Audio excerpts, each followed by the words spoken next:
या अंकाला एकच का म्हणतो किंवा याला 3 असंच का लिहितो किंवा याला 5च का म्हणतो आपण? हा प्रश्न कधी पडलाय तुम्हाला? त्याचं उत्तर असं आहे की जेव्हा आपण एक अंक लिहितो तर तो अंक असा लिहिला जातो, म्हणजे इथे एक कोन तयार होतोय. एक अंक लिहिताना एक कोन तयार होतोय म्हणून त्याला एक असं संबोधतो आपण, म्हणतो.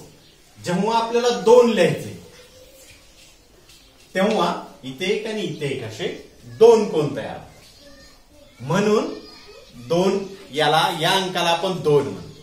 समजा आपल्याला 5 ला 5च का म्हणतो, तर 5 लिहिताना 1 2 3 4 5 कोन तयार होतात. म्हणून प्रत्येक अंक लिहिताना जितके कोन तयार होतात तितकं त्या अंकाला संबोधल्या जातं. येतं लक्षात?